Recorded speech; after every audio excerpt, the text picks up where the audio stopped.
Welcome to Bite at a Time Books, where we read you your favorite classics one bite at a time. My name is Bree Carlile, and I love to read, and wanted to share my passion with listeners like you. Be sure to follow the show on your favorite podcast platforms so you get all the new episodes. Or you can follow the show on YouTube, where we have playlists for all the stories. You can find us on all the social medias, at Bite at a Time Books, or on our website, biteatatimebooks.com, where you can also sign up for our newsletter for more information on what we're reading and what's coming next for the podcasts. We're part of the Bite at a Time Books Productions Network. If you'd also like to hear what inspired your favorite classic author to write their novels, and what was going on in the world at the time, check out the Bite at a Time Books Behind the Story podcast, Tuesdays, wherever you listen to podcasts. Today we'll be continuing The Curious Case of Benjamin Button by F. Scott Fitzgerald. Chapter 3. Even after the new addition to the Button family had had his hair cut short, and then dyed to a sparse, unnatural black, had had his face shaved so close that it glistened, and had been attired in small boy clothes made to order by a flabbergasted tailor, it was impossible for Button to ignore the fact that his son was a poor excuse for a first family baby. Despite his aged stoop, Benjamin Button, for it was by this name they called him instead of by the appropriate but invidious Methuselah, was 5 feet 8 inches tall. His clothes did not conceal this, nor did the clipping and dyeing of his eyebrows disguise the fact that the eyes underneath were faded and watery and tired. In fact, the baby nurse who had been engaged in advance left the house after one look in a state of considerable indignation. But Mr. Button persisted in his unwavering purpose. Benjamin was a baby, and a baby he should remain. At first, he declared that if Benjamin didn't like warm milk, he could go without food altogether. But he was finally prevailed upon to allow his son bread and butter and even oatmeal by way of a compromise. One day he brought home a rattle, and giving it to Benjamin, insisted in no uncertain terms that he should play with it, whereupon the old man took it with a weary expression and could be heard jingling it obediently at intervals throughout the day. There can be no doubt, though, that the rattle bored him, and that he found other and more soothing amusements when he was left alone. For instance, Mr. Button discovered one day that during the preceding week he had smoked more cigars than ever before, a phenomenon which was explained a few days later, when entering the nursery unexpectedly, he found the room full of faint blue haze, and Benjamin, with a guilty expression on his face, trying to conceal the butt of a dark Havana. This, of course, called for a severe spanking, but Mr. Button found that he could not bring himself to administer it. He merely warned his son that he would stunt his growth. Nevertheless, he persisted in his attitude. He brought home lead soldiers. He brought toy trains. He brought large, pleasant animals made of cotton. And, to perfect the illusion which he was creating, for himself at least, he passionately demanded of the clerk in the toy store whether the paint would come off the pink duck if the baby put it in his mouth. But despite all his father's efforts, Benjamin refused to be interested. He would steal down the back stairs and return to the nursery with a volume of the Encyclopedia Britannica, over which he would pore through an afternoon, while his cotton cows and his Noah's Ark were left neglected on the floor. Against such a stubbornness, Mr. Button's efforts were of little avail. The sensation created in Baltimore was, at first, prodigious.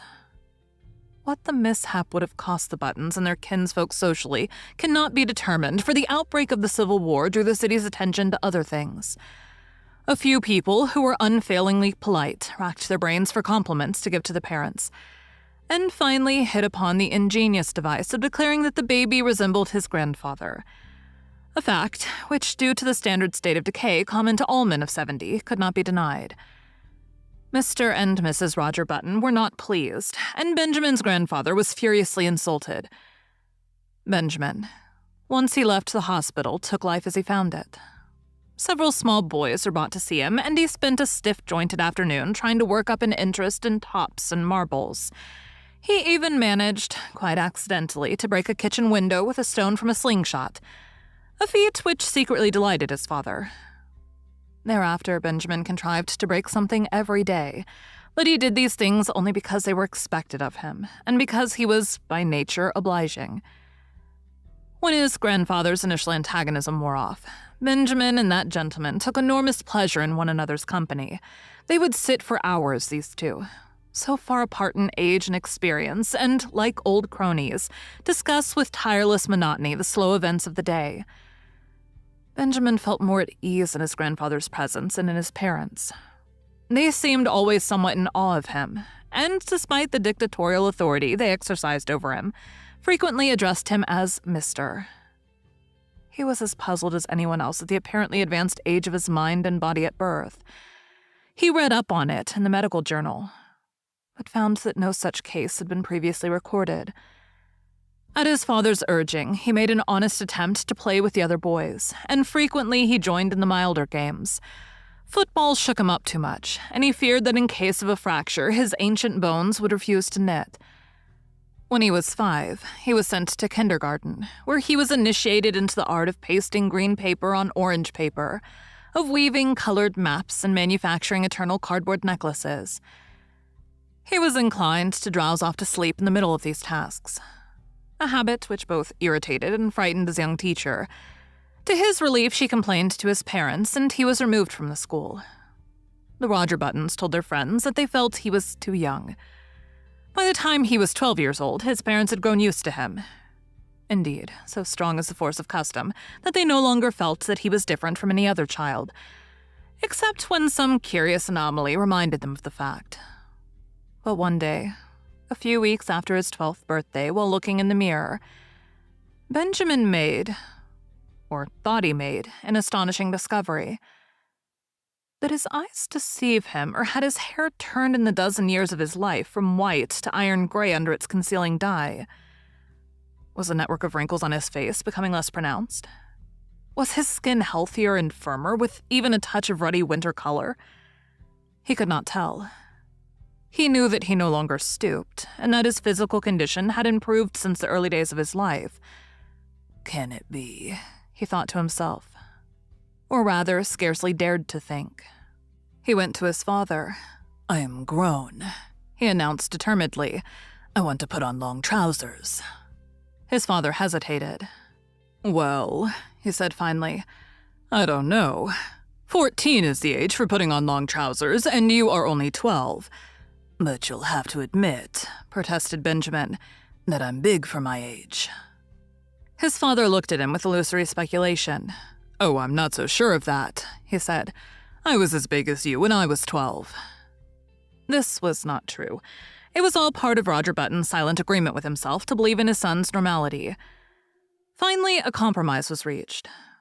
Benjamin was to continue to dye his hair. He was to make a better attempt to play with boys of his own age. He was not to wear his spectacles or carry a cane in the street. In return for these concessions, he was allowed his first suit of long trousers. Thank you for joining Bite at a Time Books today, while we read a bite of one of your favorite classics. Again, my name is Bree Carlile, and I hope you join us tomorrow for the next bite of The Curious Case of Benjamin Button. If you enjoyed our show, be sure to follow us so you get all the new episodes. We would also love for you to drop us a rating on your favorite podcast platform. You can catch us on all the social medias at Bite at a Time Books, or check out our website, biteatatimebooks.com, where you can sign up for our newsletter.